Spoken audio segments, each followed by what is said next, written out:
Hello students, आपका बहुत बहुत स्वागत है एमबीसी नर्सिंग क्लासेस में। देखिए, आज के वीडियो में हम बात करेंगे बायोकेमिस्ट्री के बारे में। और बायोकेमिस्ट्री में आज का जो हमारा टॉपिक होने वाला है वो ग्लूकोनियोजेनेसिस। ठीक है। इससे पहले कि हमने आपका जो टॉपिक्स हैं, जैसे यहाँ पे ग्लाइकोलाइसिस कंप्लीट कर लिया, सिट्रिक एसिड या फिर टीसीए साइकिल हमने कंप्लीट कर लिया। आज की वीडियो में हम ग्लूकोनियोजेनेसिस के बारे में बात करेंगे। और ग्लूकोनियोजेनेसिस में हम क्या क्या बात करेंगे, सबसे पहले ग्लूकोनियोजेनेसिस जो टर्म है इसके बारे में समझेंगे। देन हम इसकी लोकेशन देखेंगे, फिर हम इसकी इंपॉर्टेंस देखेंगे, फिर हम इसकी साइकिल को कंप्लीट करेंगे। और लास्ट में हम जो अलग अलग जो प्रिकर्सर्स हैं या फिर सबस्ट्रेट हैं उनसे किस तरीके से ग्लूकोनियोजेनेसिस कंप्लीट होकर ग्लूकोज के अंदर वो कन्वर्ट होते हैं, सारी चीज़ों के बारे में हम बात करेंगे। तो चलिए वीडियो को अपन स्टार्ट करते हैं। तो देखिए, ग्लूकोनियोजेनेसिस जो शब्द है वो बेसिकली हम इसको तोड़ेंगे तो 3 शब्दों के अंदर टूटेगा। सबसे पहले ग्लूको, फिर हम बात करते हैं नियो, और लास्ट में हमारे सामने आता है जेनेसिस। ठीक है। ग्लूको जो शब्द है इससे मिलके बना है ग्लूकोज। ठीक है, इसका मतलब होता है ग्लूकोज। नियो जो शब्द है इसका मतलब होता है न्यू। ठीक है। और जेनेसिस का मतलब होता है किसी चीज़ का फॉर्मेशन होना। तो ग्लूकोनियोजेनेसिस का मतलब क्या है कि ग्लूकोज का न्यू चीज़ों से फॉर्मेशन होना क्या कहलाता है, ग्लूकोनियोजेनेसिस कहलाता है। ठीक है। अब देखिए, हमें ये चीज़ पता है कि जो ग्लूकोज होता है उसका फॉर्मेशन किससे होता है, सिंथेसिस किससे होता है, कार्बोहाइड्रेट सब्सट्रेट से होता है, या फिर हम कहें कार्बोहाइड्रेट जो प्रिकर्सर्स होते हैं उनसे होता है।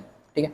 लेकिन हम ग्लूकोनियोजेनेसिस की बात कर रहे हैं तो इसमें ग्लूकोज का जो फॉर्मेशन है वो नॉन कार्बोहाइड्रेट प्रिकर्सर से होने वाला है। यानी कि ऐसे सबस्ट्रेट या फिर ऐसे प्रिकर्सर्स जो कि क्या नहीं है, ग्लूकोज नहीं है, सॉरी, जो कि क्या है, कार्बोहाइड्रेट नहीं है, उनसे किसका बनना, ग्लूकोज का बनना ही क्या कहलाएगा, ग्लूकोनियोजेनेसिस कहलाएगा। अब हम बात करते हैं कि ऐसे कौन कौन से प्रिकर्सर्स हैं या फिर सबस्ट्रेट हैं जो कि नॉन कार्बोहाइड्रेट हैं, लेकिन उनसे किसका फॉर्मेशन हो जाता है, ग्लूकोज का फॉर्मेशन हो जाता है। तो उसमें सबसे पहले आता है आपका लैक्टेट, जो कि कार्बोहाइड्रेट नहीं है, लेकिन फिर भी ये क्या बना देता है, ग्लूकोज का फॉर्मेशन कर देता है। किस तरीके से करेगा ये हम अभी देखेंगे। अगला है हमारे सामने पायरोवेट, अगला है ग्लूकोजेनिक अमीनो एसिड्स, और लास्ट में है गिल्सरॉल। ठीक है। इसके अलावा भी कुछ प्रिकर्सर्स होते हैं, सबस्ट्रेट होते हैं, जैसे कि आपका प्रोपेनियोट हो गया। ठीक है। इसके अलावा पिरिमिडीन हो गया। तो ये सारे के सारे क्या है, नॉन कार्बोहाइड्रेट प्रिकर्सर्स हैं, सबस्ट्रेट हैं, लेकिन ये क्या बना देते हैं, ग्लूकोज बना देते हैं। और नॉन कार्बोहाइड्रेट प्रिकर्सर से सबस्ट्रेट से ग्लूकोज का फॉर्मेशन होना, सिंथेसिस होना ही क्या कहलाता है, ग्लूकोनियोजेनेसिस कहलाता है। ये चीज़ आपको क्लियर हो जानी चाहिए। ठीक है। अब हम इसकी लोकेशन की बात करते हैं कि ये हम बात करते हैं बेसिकली यहाँ पे होता कहाँ पर है।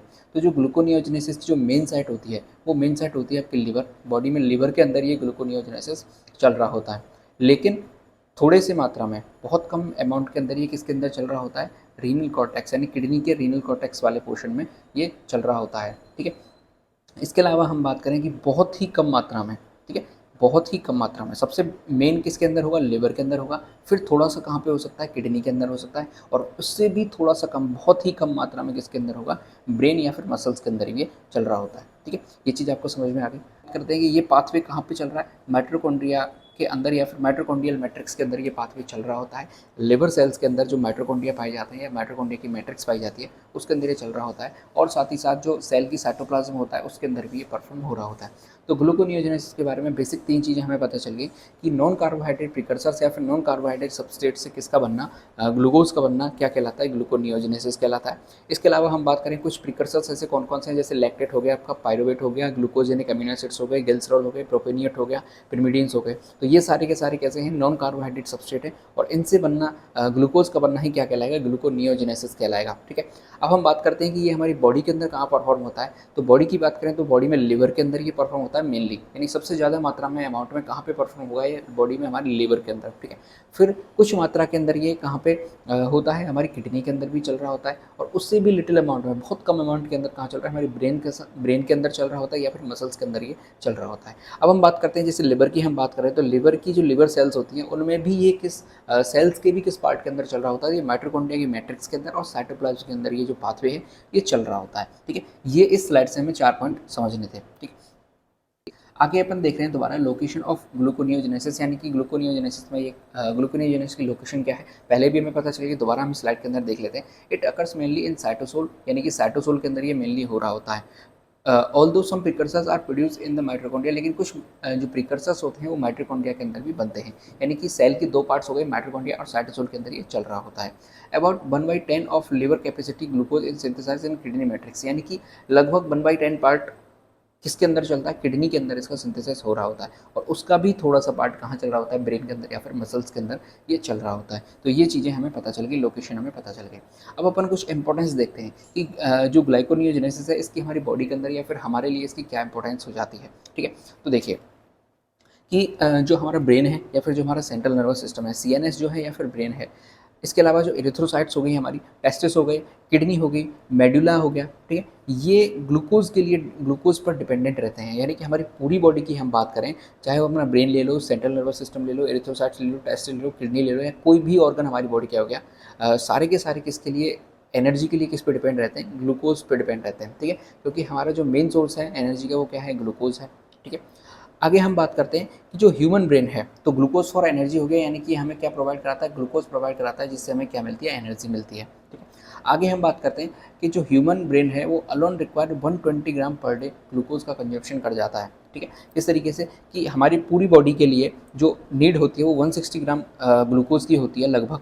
ठीक है, लेकिन उस 160 में से ही पर डे के हिसाब से हम बात करें तो 160 में से 120 ग्राम पर डे के हिसाब से कौन कंज्यूम कर जाता है, तो आपका ह्यूमन ब्रेन अकेला ही कंज्यूम कर जाता है। तो ह्यूमन ब्रेन के लिए या फिर सेंट्रल नर्वस सिस्टम के लिए मेनली किसकी ज़रूरत होती है, एनर्जी के लिए ग्लूकोज की ज़रूरत होती है। ठीक है, आगे हम बात करते हैं अगला कि glucose supplies to skeletal muscles during anaerobic conditions, यानी कि जब एनारोबिक कंडीशंस आती हैं, यानी कि जब आपकी अवायवीय परिस्थितियाँ आती हैं, तो अवायवीय परिस्थितियों के दौरान हमें ग्लूकोज सप्लाई करना पड़ता है किसके लिए, स्केलेटल मसल्स के लिए। आप बात हमने देखी, सबसे पहले खाना खाया, खाना खाने के बाद हमने अपनी मसल से काम कराया, तो जितनी एनर्जी हमारे अंदर थी वो सारे के सारे हमें यूज़ हो गए, जितने कार्बोहाइड्रेट हमने लिए वो सारे के सारे क्या हमारे अंदर क्या हो गए, यूज़ हो गए।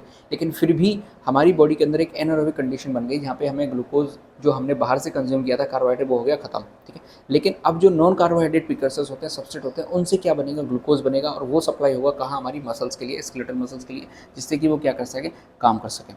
ठीक है, during starvation it's maintain the blood sugar level, जैसे कि भुखमरी हो जाती है, कुछ लोग हैं जो कुपोषण का शिकार हो जाते हैं, भुखमरी फैल जाती है, या फिर जब अपन क्या करते हैं, फास्टिंग करते हैं एक दिन के लिए या फिर एक दिन से ज़्यादा के लिए अपन फास्टिंग करते हैं, तो ग्लूकोनियोजेनेसिस है वो प्रोसेस स्टार्ट हो जाती है। और साथ ही साथ ये क्या करती है कि हमारी जो बेसल रिक्वायरमेंट है बॉडी के लिए, ग्लूकोज की जो बेसल रिक्वायरमेंट होती है बॉडी के लिए, उसको क्या करती है, फुलफिल करती है।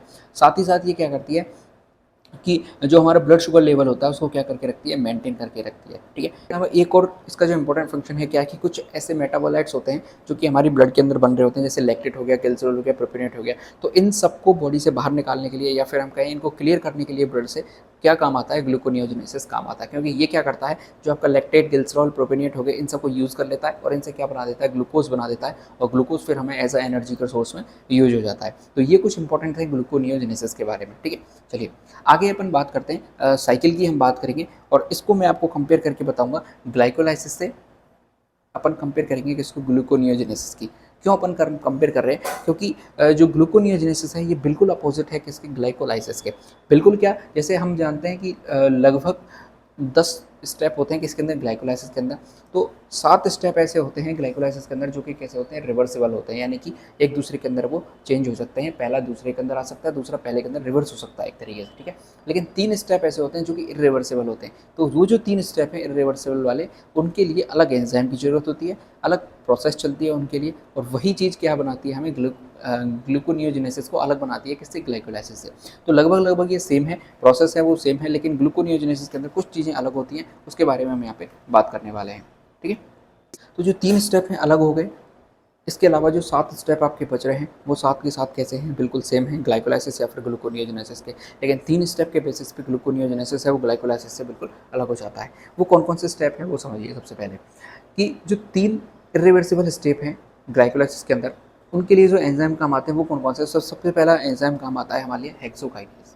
ठीक है, जो कि किसने अलग कर रहा है, ग्लूकोनियोजेनेसिस से ग्लाइकोलाइसिस को अलग कर रहा है। ये अलग एंजाइम है, ये सिर्फ ग्लाइकोलाइसिस के लिए काम आएगी, ग्लूकोनियोजेनेसिस में कुछ अलग एंजाइम काम आने वाला है, ये वाला। ठीक है, चलिए आगे हम बात करते हैं। दूसरा है आपका फॉस्फोफ्रक्टोकाइनेज। कौन सा है, फॉस्फोफ्रक्टोकाइनेज। ये फॉस्फोफ्रक्टोकाइनेज है, यहाँ पे भी दूसरा एंजाइम यहाँ पे काम आएगा। ये सिर्फ और सिर्फ किसके लिए काम आ रहा है, ग्लाइकोलाइसिस के लिए काम आ रहा है। तो 2 स्टेप हो गए, और तीसरा स्टेप हमारे सामने आता है पायरुवेट काइनेज। ठीक है, तीसरा स्टेप कौन सा आता है हमारे सामने, पायरुवेट काइनेज। तो ये 3 स्टेप हैं, पहला स्टेप हो गया दूसरा स्टेप हो गया और ये तीसरा स्टेप हो गया। ये तीन स्टेप ऐसे हैं जो कि ग्लाइकोलाइसिस से ग्लूकोनियोजेनेसिस को अलग करते हैं, इरिवर्सिबल होते हैं, यानी कि एक दूसरे के अंदर चेंज नहीं हो सकते। बाकी के 7 स्टेप आप देखें, ये रिवर्सिबल है, ये रिवर्सिबल है, ये रिवर्सिबल है, ये रिवर्सिबल है, ये भी रिवर्सिबल है और ये भी रिवर्सिबल है। तो टोटल आपके 7 स्टेप कैसे हैं, रिवर्सिबल है, लेकिन 3 स्टेप कैसे हैं, आपके इरिवर्सिबल काउंट होते हैं। ठीक है, तो यही एक दूसरे के अंदर चेंज बताते हैं कि ग्लाइकोलाइसिस ग्लूकोनियोजेनेसिस से किस तरीके से अलग होता है। ठीक है, चलिए, इधर चल रहा है ग्लाइकोलाइसिस और इधर चल रहा है ग्लूकोनियोजेनेसिस। ठीक है, अब देखिए, अब हमें ये पता है कि जो पायरुवेट है इसको किसके अंदर चेंज कराना है, ग्लूकोज के अंदर चेंज कराना है, और प्रोसेस प्रोसेस कौन सी रहने वाली है, वो प्रोसेस है ग्लूकोनियोजेनेसिस। ठीक है, अब देखिए किस तरीके से चेंज होगा। तो पायरुवेट से सबसे पहले हमें ग्लाइकोलाइसिस के अंदर देखना होगा कि फॉस्फोइनोल पायरुवेट यानी कि जो पीईपी है, ये किसके अंदर कन्वर्ट होता है, पायरुवेट के अंदर कन्वर्ट होता है। लेकिन ये कैसी प्रोसेस है, एक इरिवर्सिबल प्रोसेस है। तो जो पायरुवेट होता है वो डायरेक्ट किसके अंदर कन्वर्ट नहीं हो सकता, पीईपी यानी फॉस्फोइनोल पायरुवेट के अंदर कन्वर्ट नहीं हो सकता। अब यहाँ पे समझिए सबसे पहले क्या होगा कि ये जो पायरुवेट है, ये पायरुवेट सबसे पहले क्या करेगा, एक एटीपी लेगा, एक एटीपी को कंज्यूम करेगा और साथ ही साथ CO2 लेगा, और CO2 लेने के बाद ये एक एंजाइम की प्रेजेंस में, और एंजाइम कौन सा है, पायरुवेट कार्बोक्सिलेज, इसकी प्रेजेंट में किसके अंदर कन्वर्ट हो जाएगा, ऑक्जेलो एसीटेट के अंदर कन्वर्ट हो जाएगा। पायरुवेट के 2 मॉलिक्यूल हैं, इसलिए ऑक्जेलो एसीटेट के भी कितने मॉलिक्यूल बनेंगे, 2 ही मॉलिक्यूल बनेंगे। पहला स्टेप हमारा कंप्लीट हो गया। अब और ये जो कन्वर्जन हो रहा है, यानी जो पायरुवेट का कन्वर्जन ऑक्जेलो एसीटेट के अंदर हो रहा है, ये कहाँ पे चल रहा है, माइटोकॉन्ड्रिया के मैट्रिक्स के अंदर चल रहा है। ठीक है, ये चीज़ आपको पता होनी चाहिए। जो ऑक्जेलो एसीटेट है, ये ऑक्जेलो एसीटेट कहाँ पे बन गया, माइटोकॉन्ड्रिया के मैट्रिक्स के अंदर ये बन चुका है। ठीक है, अब ये क्या करेगा, ये जो आपका ऑक्जेलो एसीटेट बना है, ये ट्रांसपोर्ट होगा कहाँ पे, साइटोसोल के अंदर। ठीक है, अब साइटोसोल के अंदर प्रोसेस होने वाली है, क्योंकि 2 लोकेशन हमें पता थी, पहला माइटोकॉन्ड्रियल मैट्रिक्स के अंदर और दूसरा चलेगा साइटोसोल के अंदर। तो सबसे पहले क्या हुआ कि जो पायरुवेट है, ये पायरुवेट किसके अंदर चेंज हो गया, ऑक्जेलो एसीटेट के अंदर चेंज हो चुका है। अब ये माइटोकॉन्ड्रियल मैट्रिक्स से निकल के कहाँ जाएगा, साइटोसोल के अंदर जाएगा और वहाँ पे ग्लूकोनियोजेनेसिस की प्रोसेस को परफॉर्म करेगा। ठीक है, जो मैट्रिक्स के अंदर ऑक्जेलो एसीटेट बन चुका है, ये कहाँ जाएगा, साइटोसोल के अंदर चला जाएगा।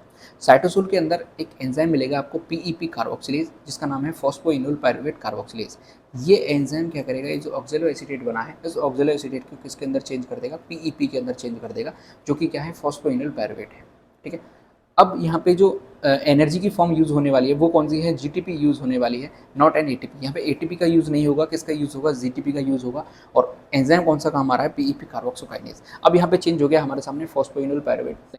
अब यहाँ पे एक स्टेप हमारा कंप्लीट हो गया, कौन सा स्टेप, जो इरिवर्सिबल स्टेप है, यानी कि ये एक दूसरे के अंदर चेंज नहीं हो सकते, वो स्टेप हमारा कंप्लीट हो चुका है। और वो कौन सा स्टेप है, पहला स्टेप हमारा कंप्लीट हो गया। अब सारी चीज़ें कैसे चलेंगी, ग्लाइकोलाइसिस की फॉर्म में चलेंगी, क्योंकि सारे स्टेप कैसे होने वाले हैं, रिवर्सिबल हैं, तो चेंज हो सकते हैं। तो पायरुवेट जो फॉस्फोइनोल पायरुवेट है वो किसके अंदर चेंज हो जाएगा, 2-फॉस्फोग्लिसरेट के अंदर चेंज हो जाएगा। देन 2-फॉस्फोग्लिसरेट किसके अंदर चेंज होगा, 3-फॉस्फोग्लिसरेट के अंदर चेंज होगा। और 3-फॉस्फोग्लिसरेट 1,2-bis फॉस्फोगिल्सरेट के अंदर चेंज होगा। देन गिल्सरैल्डिहाइड 3-फॉस्फेट के अंदर चेंज होगा। फिर ये डाईहाइड्रोक्सी एसिटिन फॉस्फेट के अंदर चेंज होगा। एल्डोजेज की प्रेजेंट में ये किसके अंदर चेंज हो जाएगा, फ्रक्टोज 1,6-bis फॉस्फेट के अंदर चेंज हो जाएगा। यहाँ पे आके चीज़ें रुक जाएंगी, क्योंकि वापस से एक स्टेप ऐसा आने वाला है जो कि रिवर्सिबल नहीं है, इरिवर्सिबल स्टेप यहाँ पे आ गया। यानी कि एंजाइम यहाँ पे दूसरा काम आएगा, प्रोसेस बिल्कुल दूसरी चलेगी। देखिए, फॉस्फोइनोल पायरुवेट ग्लाइकोलाइसिस के अंदर कन्वर्ट हो गया, और कन्वर्ट होके ग्लाइकोलाइसिस के अंदर एंटर कर गया, और रिवर्सिबल जो प्रोसेस है उनके अंदर जाके चेंज हो गया, और लास्ट में आके रुक जाता है यहाँ पे फ्रक्टोज 1,6-bis फॉस्फेट के अंदर आके रुक जाता है। अब जो फ्रक्टोज 1,6-bis फॉस्फेट है, ये कन्वर्ट होगा किसके अंदर, फ्रक्टोज 6-फॉस्फेट के अंदर। ठीक है, और एंजाइम कौन सा काम आने वाला है, फ्रक्टोज 1,6-bis फॉस्फेटेज एंजाइम यहाँ पे काम आएगा, और साथ ही साथ कुछ Mg+2 आयन है वो भी यहाँ पे काम आने वाले हैं। और ये सारे के सारे एंजाइम हैं, और ये आपके आयन हैं, और आयन मिलके किसके अंदर कन्वर्ट कर देंगे, इसको फ्रक्टोज 6-फॉस्फेट के अंदर यहाँ पे कन्वर्ट कर देंगे। ठीक है, अब ये दूसरा स्टेप हमारे सामने कंप्लीट हो गया कि जो फ्रक्टोज 1,6-bis फॉस्फेट है किसके अंदर चेंज हो गया, फ्रक्टोज 6-फॉस्फेट के अंदर यहाँ पे चेंज हो गया। ठीक है, यानी एक जो फॉस्फेट का मॉलिक्यूल है वो यहाँ से निकल चुका है। अब अगली जो स्टेप है वो कैसी है, वापस से रिवर्सिबल है, यानी कि जो फ्रक्टोज 6-फॉस्फेट है वो आइसोमराइजेशन के द्वारा दोबारा किसके अंदर चेंज हो जाएगा, ग्लूकोज 6-फॉस्फेट के अंदर चेंज हो जाएगा। लेकिन जो ग्लूकोज 6-फॉस्फेट है वो ग्लूकोज के अंदर कन्वर्ट नहीं हो सकता, क्योंकि ये कैसी प्रोसेस है, इरिवर्सिबल प्रोसेस है। तो ग्लूकोज 6-फॉस्फेट वापस से ग्लूकोज के अंदर चेंज हो जाए, इसके लिए हमें एक एंजाइम काम में लेना होगा जिसका नाम है ग्लूकोज 6-फॉस्फेटेज। ठीक है, कौन सा एंजाइम काम में लेना होगा हमें, ग्लूकोज 6 फॉस्फेटेज, और H2O मिलेगा, और H2O मिलने के बाद जो ग्लूकोज 6 फॉस्फेट है वहाँ से फॉस्फेट का मॉलिक्यूल निकल जाएगा और लास्ट में क्या बन जाएगा, ग्लूकोज हमारे सामने बन के तैयार हो जाएगा। ठीक है, तो इस तरीके से हमारा जो तीसरा स्टेप है वो भी यहाँ पे कंप्लीट हो जाता है। तो टोटल 3 स्टेप के अंदर हमने ग्लूकोनियोजेनेसिस को समझा, बाकी टोटल 10 स्टेप ही हो रहे होते हैं। यहाँ पे एक स्टेप एक्स्ट्रा ऐड हो जाता है, पायरुवेट है वो ऑक्सोलोएसिटेट के अंदर चेंज होता है, देन ऑक्सोलोएसिटेट फॉस्फोइनोल पायरुवेट के अंदर चेंज हो जाता है। एक बार मैं आपको इसकी समरी समझा देता हूँ किस तरीके से। देखिए, सबसे पहले हमारे सामने बना क्या, पायरुवेट। पायरुवेट के 2 मॉलिक्यूल थे, ये डायरेक्ट पीईपी के अंदर कन्वर्ट नहीं हो सकता क्योंकि ये प्रोसेस कैसी नहीं है, रिवर्सिबल प्रोसेस नहीं है। पायरुवेट सबसे पहले चेंज होगा किसके अंदर, ऑक्सोलोएसिटेट के अंदर, और ऑक्सोलोएसिटेट कहाँ पे जाएगा, माइटोकॉन्ड्रियल मैट्रिक्स के अंदर बन चुका है। माइटोकॉन्ड्रियल मैट्रिक्स के अंदर से ये जाएगा सीधा साइटोसोल के अंदर, साइटोसोल के अंदर ये कन्वर्ट होगा किसके अंदर, पीईपी के अंदर, ये फॉस्फोइनोल पायरुवेट के अंदर। अब ये वापस ग्लाइकोलाइसिस के रूप में चलती रहेगी प्रोसेस, क्योंकि सारी की सारी कैसी है, रिवर्सिबल प्रोसेस है। रिवर्सिबल प्रोसेस है, एक प्रोसेस यहाँ पे जाके रुक जाएगी, फ्रक्टोज 1,6 बिसफॉस्फेट में रूप में रुक जाएगी, क्योंकि यहाँ पे जाके अगली जो प्रोसेस है वो इरिवर्सिबल होने वाली है। वापस से फ्रक्टोज 1,6 बिसफॉस्फेटेज एंजाइम आएगा दूसरे स्टेप के अंदर, और मैग्नीशियम आयन आएंगे, और मैग्नीशियम आयन किसके अंदर चेंज कर देंगे, इसको फ्रक्टोज 6 फॉस्फेट के अंदर चेंज कर देंगे। वापस से एक स्टेप है वो रिवर्सिबल है, यानी कि जो फ्रक्टोज 6 फॉस्फेट है वो आइसोमराइजेशन के द्वारा समावयवता के कारण कहाँ चेंज हो जाएगा, ग्लूकोज 6 फॉस्फेट के अंदर चेंज हो जाएगा। और अब अगला जो स्टेप होने वाला है वो फिर से रिवर्सिबल ना होके इरिवर्सिबल होने वाला है। तो ग्लूकोज 6 फॉस्फेट फिर से चेंज होगा किसके अंदर, ग्लूकोज के अंदर, और फाइनली हमें क्या मिलेगा, ग्लूकोज मिल गया किससे, पायरुवेट से। और एंजाइम कौन सा काम आएगा, ग्लूकोज 6 फॉस्फेटेज। यानी कि अलग से 3 स्टेप हमने पढ़े, बाकी सारा हमें ग्लाइकोलाइसिस का पहले से पता था। इन 3 स्टेप के द्वारा और ग्लाइकोलाइसिस का यदि हमें याद है तो हम ग्लूकोनियोजेनेसिस को कम्प्लीटली बता सकते हैं। तो ये साइकिल मैंने कंप्लीट कर ली, और इसके अलावा इंपॉर्टेंस मैंने आपको बता दी, लोकेशन बता दी, सारी चीज़ें आपको बता दी। अब अपन एक एक के बारे में बात करते हैं कि जो सबस्ट्रेट होते हैं उन अलग अलग सबस्ट्रेट से किस तरीके से ग्लूकोनियोजेनेसिस परफॉर्म होता है। तो सबसे पहला जो सबस्ट्रेट हमारे सामने आता है वो है लैक्टेट। लैक्टेट की हम बात करते हैं, और लैक्टेट से किस तरीके से ग्लूकोनियोजेनेसिस होके और ग्लूकोज हमें प्राप्त होता है वो हम बात करेंगे। इसके लिए एक साइकिल चलती है, उस साइकिल का नाम है Core i cycle.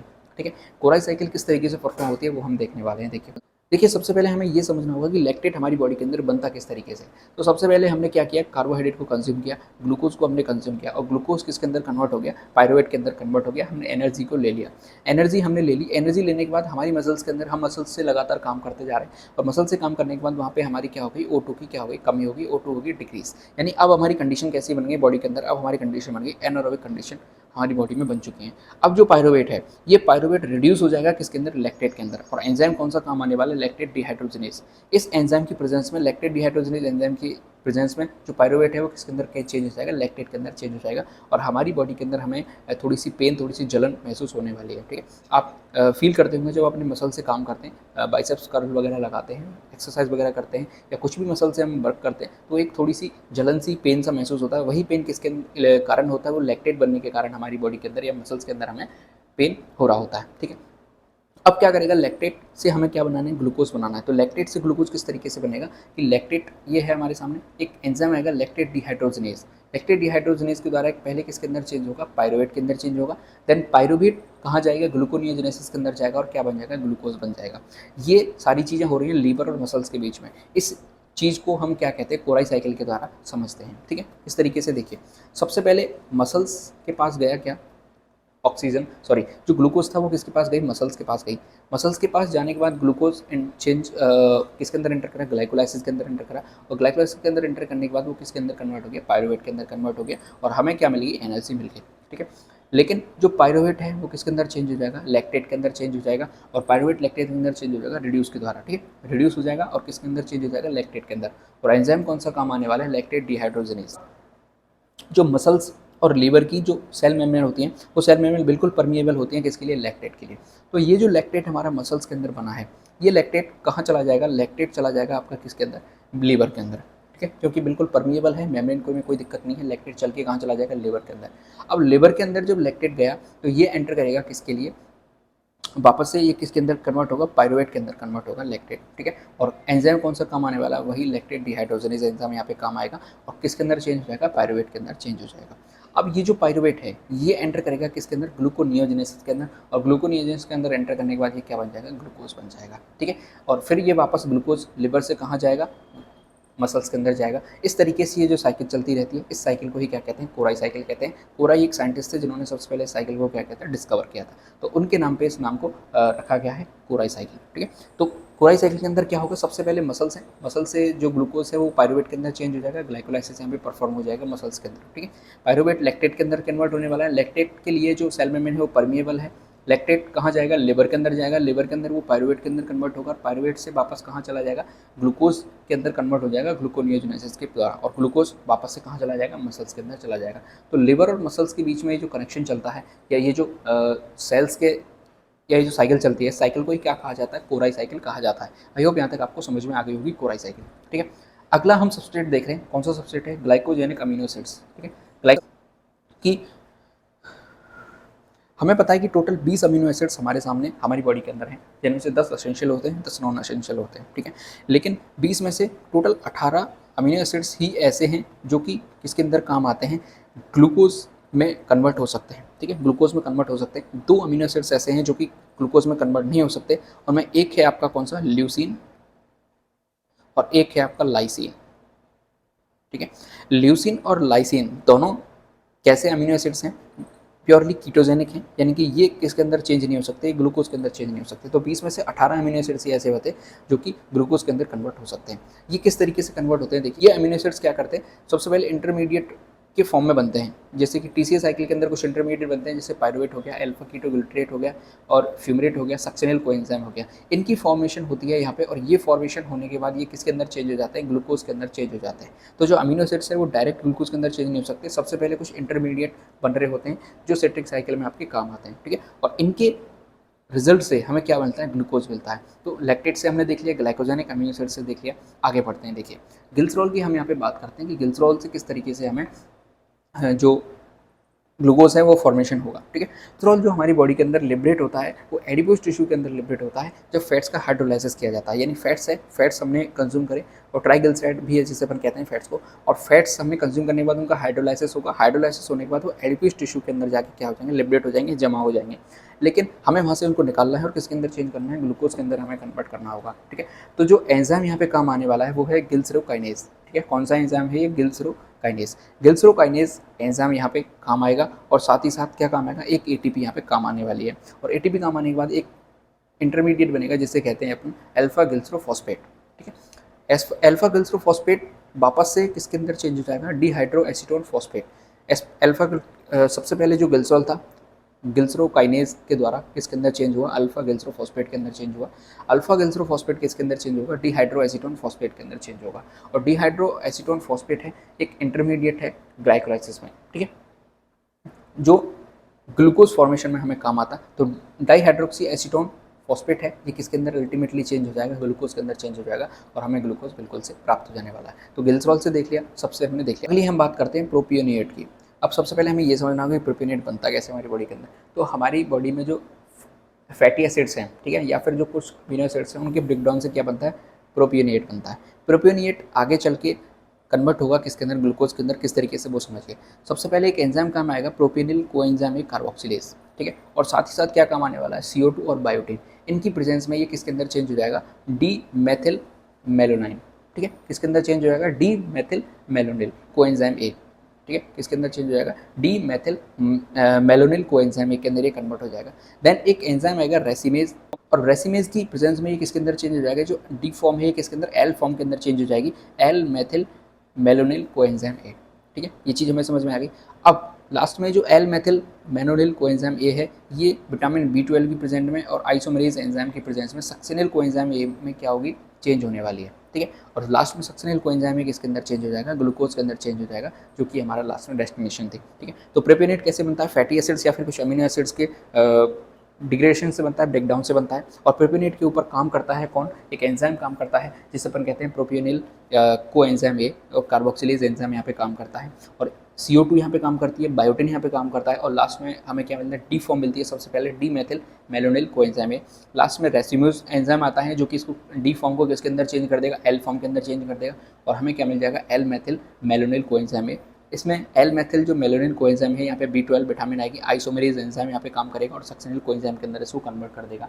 सक्सेनिल coenzyme A last में जाके कहाँ कन्वर्ट हो जाएगा, आपका ग्लूकोज के अंदर कन्वर्ट हो जाएगा, ठीक है। तो इस तरीके से प्रोसेस चलती रहती है। प्रोपियोनेट के द्वारा किस तरीके से चेंज होता है, ग्लिसरॉल के द्वारा किस तरीके से बनता है, ग्लाइकोजेनिक एमिनो एसिड्स के द्वारा किस तरीके से ग्लूकोज बनता है और लैक्टेट के द्वारा किस तरीके से ग्लूकोज बनता है, पूरा साइकिल मैंने आपको कंप्लीट यहाँ पे समझा दी। इसके अलावा जो ग्लाइकोलाइसिस है ग्लूकोनियोजेनेसिस में किस तरीके से चेंज होते हैं वो मैंने आपको बता दिया, और इंपॉर्टेंस हमने देख ली, लोकेशन देख ली, और ग्लूकोनियोजेनेसिस हमने कंप्लीट कर लिया है। आई होप वीडियो आपको पसंद आई होगी। अगर पसंद आई है तो लाइक जरूर करें, चैनल को सब्सक्राइब जरूर कर लें।